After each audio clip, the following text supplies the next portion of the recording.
विज्ञान कक्षा 7 जिसका पहला अध्याय है जीवमंडल। पहला प्रश्न देखते हैं। पृथ्वी का समस्त भाग जहाँ जीवन विद्यमान है क्या कहलाता है? तो उसे जीवमंडल कहते हैं। पृथ्वी की ठोस सतह वाले भाग को क्या कहा जाता है? तो उसे स्थलमंडल कहा जाता है। पृथ्वी का जलीय भाग क्या कहलाता है? तो ये जलमंडल कहलाता है। धरातल से ऊपर गैस, जलवाष्प, धूल कणों से बना पृथ्वी के चारों तरफ का आवरण क्या कहलाता है? तो ये वायुमंडल कहलाता है। पृथ्वी पर ऊर्जा का सबसे बड़ा स्रोत क्या है? तो ये सूर्य है। जीवमंडल के जीवों को कितने भागों में बांटा गया है? तो इन्हें दो भागों में बांटा गया है, वनस्पति जगत और जीव जगत। जैविक तथा अजैविक पर्यावरण के अंतर संबंध को क्या कहा जाता है? तो इसे पारितंत्र कहते हैं। ऊर्जा एक जीव से दूसरे जीव में किस रूप में हस्तांतरित होती है? तो ये खाद्य श्रृंखला के रूप में हस्तांतरित होती है। वे स्थान जो समुद्र तल से 600 मीटर से अधिक ऊंचे हो तथा एक श्रृंखला के रूप में हो क्या कहलाते हैं? तो उन्हें पर्वत कहते हैं। मोनोकी पर्वत कहाँ स्थित है? तो मोनोकी पर्वत प्रशांत महासागर में स्थित है, जिसकी ऊंचाई है 10,205 मीटर। पर्वतों के जिस तरफ वर्षा होती है तो उन्हें क्या कहते हैं? तो उन्हें पवनमुखी कहते हैं। हिमालय में कौन सी जनजातियां निवास करती हैं? तो गद्दी, बकरवाल और भोटिया जनजातियां निवास करती हैं।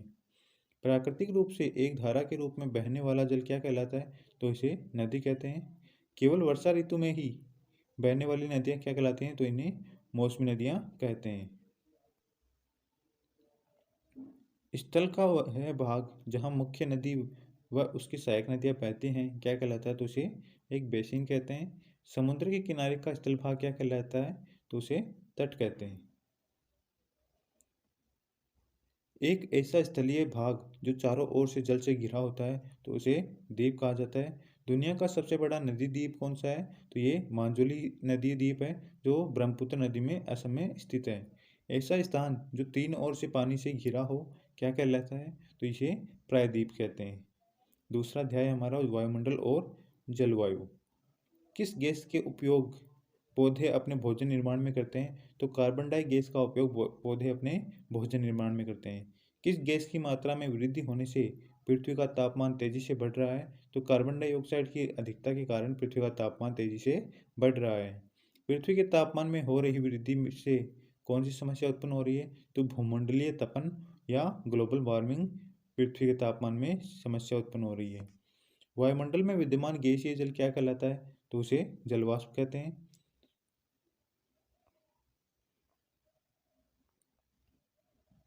क्षोभमंडल में पाई जाने वाली जलवाष्प अन्य किस नाम से जानी जाती है? तो इसे आर्द्रता के नाम से जाना जाता है। धूलकणों पर ऐसा क्या होता है कि हमें आकाश नीला दिखाई देता है? तो प्रकाश का जो प्रकीर्णन है ये धूलकणों से होता है, जिसके कारण हमें प्रकाश का रंग या आकाश का रंग नीला दिखाई देता है। धूलकणों की कौन सी क्रिया के कारण हमें सूर्योदय और सूर्यास्त के समय लालिमा दिखाई देती है? तो संघनन के कारण हमें सूर्योदय और सूर्यास्त के समय लालिमा दिखाई देती है। तापमान के आधार पर वायुमंडल को कितने भागों में बांटा गया है? तो इन्हें 5 भागों में बांटा गया है। क्षोभमंडल की औसत ऊंचाई कितनी है? तो क्षोभमंडल की औसत ऊंचाई है 13 किलोमीटर। न्यूनतम इसकी 8 होती है और अधिकतम 18 किलोमीटर के मध्य क्षोभमंडल स्थित होता है। क्षोभमंडल की ऊपरी सीमा किस नाम से जानी जाती है? तो क्षोभ सीमा या शांत मंडल के नाम से जानी जाती है।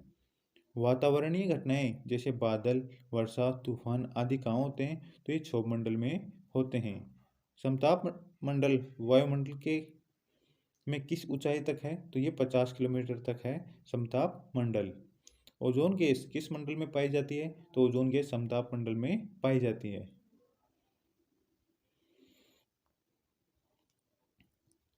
वायुयान किस परत में उड़ते हैं? तो ये समताप मंडल में उड़ते हैं। ओजोन परत किसका अवशोषण कर लेती है? तो पराबैंगनी किरणों का अवशोषण कर लेती है। अंतरिक्ष से आने वाले उल्कापिंड किस परत में नष्ट हो जाते हैं? तो ये मध्यमंडल में नष्ट हो जाते हैं। मध्यमंडल किस ऊंचाई पर पाया जाता है? तो ये 80 किलोमीटर की ऊंचाई तक पाया जाता है। पृथ्वी से प्रसारित होने वाली रेडियो संचार तरंगें कहाँ से परावर्तित होकर वापस पृथ्वी पर लौट आती हैं? तो ये आयन मंडल से टकराकर वापस पृथ्वी पर लौट आती हैं। आयन मंडल का क्षेत्र कौन सा है? तो 80 किलोमीटर से 400 किलोमीटर के मध्य का आयन मंडल का क्षेत्र है। वायुमंडल की सबसे ऊपरी परत कौन सी है? तो बहिर्मंडल को वायुमंडल की सबसे ऊपरी परत माना गया है। वायुमंडल में कौन सी गैस अधिक पाई जाती है? तो हाइड्रोजन व हीलियम गैसें अधिक पाई जाती हैं। किस स्थान की अल्पकालीन पर्यावरणीय दशाएं क्या कहलाती हैं? तो किसी स्थान पर जो अल्पकालीन पर्यावरणीय दशाएं होती हैं कुछ समय के लिए, उन्हें मौसम कहते हैं। ऊंचाई के साथ साथ तापमान में क्या परिवर्तन आता है? तो तापमान भी कम होता जाता है ऊंचाई के साथ साथ। पृथ्वी सूर्य से किस रूप में ऊर्जा प्राप्त करती है? तो लघु तरंगों के रूप में ऊर्जा प्राप्त करती है। रात्रि में पृथ्वी से प्रकाश का किस रूप में परावर्तन होता है? तो दीर्घ तरंगीय विकिरण के रूप में पृथ्वी से परावर्तन होता है। तापमान के मापन की इकाई क्या है? तो फ़ारेनहाइट व सेंटीग्रेड तापमान के मापन की इकाइयाँ हैं। तापमान मापने का यंत्र क्या कहलाता है? तो इसे तापमापी या थर्मामीटर कहते हैं। धरातल से क्षोभमंडल में जाने पर तापमान में क्या परिवर्तन होता है? तो ये प्रति 165 मीटर की ऊंचाई पर जाने पर 1 डिग्री सेंटीग्रेड का तापमान कम होता जाता है। धरातल पर 1 वर्ग सेंटीमीटर पर कितना वायुदाब पड़ता है? तो लगभग 1 किलोग्राम वायुदाब पड़ता है। सर्वाधिक वायुदाब कहाँ पाया जाता है? तो समुद्र तल के ऊपर सर्वाधिक वायुदाब पाया जाता है। वायुमंडल में ऊपर ऊपर जाने पर वायुदाब होता है तो वायुदाब कम होता है। वायुदाब को मापने की इकाई क्या कहलाती है? तो मिलीबार कहलाती है। वायुदाब मापने का यंत्र क्या कहलाता है? तो इसे बैरोमीटर या वायुदाब मापी कहते हैं। वायु की दिशा बताने वाला यंत्र क्या कहलाता है? तो वायु दिशा सूचक या एनीमोमीटर कहते हैं इसे। पर्वतों से आने वाली पवनें क्या कहलाती हैं? तो इन्हें पर्वतीय समीर कहते हैं। घाटी से आने वाली पवनें क्या कहलाती हैं? तो इन्हें घाटी समीर कहते हैं।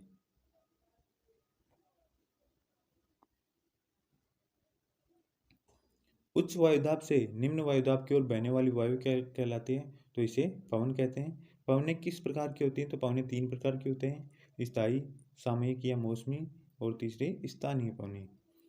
वर्ष भर लगभग एक ही दिशा में बहने वाली पवनें क्या कहलाती हैं? तो उन्हें स्थानीय पवनें कहते हैं।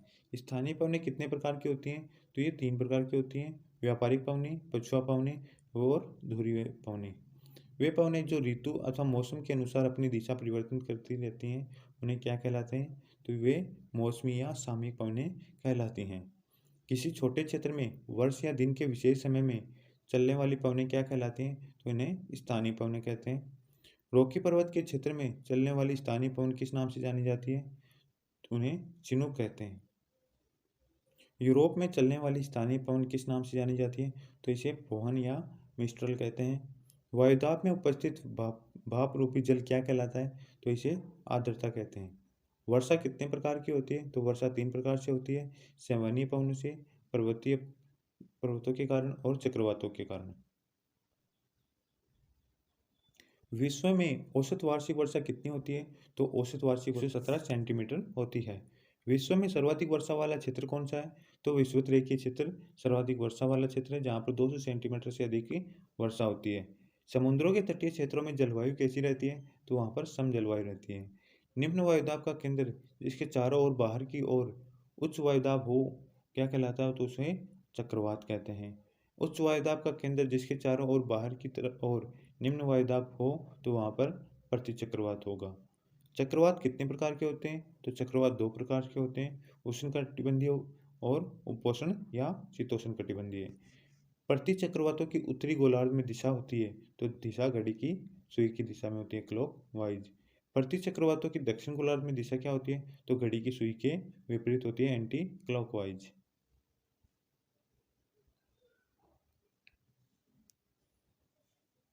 उष्णकटिबंधीय चक्रवातों को अमेरिका में किस नाम से जाना जाता है? तो इन्हें हरिकेन कहते हैं। उष्णकटिबंधीय चक्रवातों के को कैरिबियन सागर व मैक्सिको में किस नाम से जाना जाता है? तो उन्हें टोर्नेडो के नाम से जाना जाता है।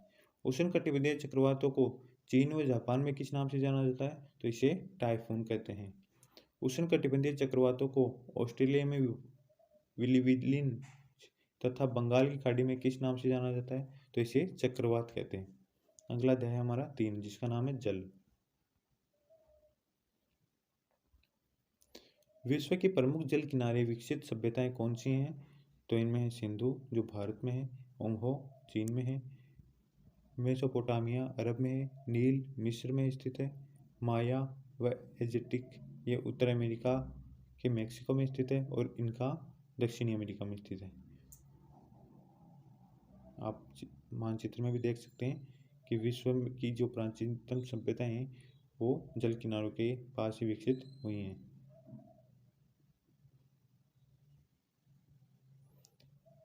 जब जल विभिन्न स्रोतों से वाष्पीकरण होकर वर्षा द्वारा पुनः वहीं पहुंच जाता है तो यह प्रक्रिया क्या कहलाती है? तो इसे जल चक्र कहते हैं।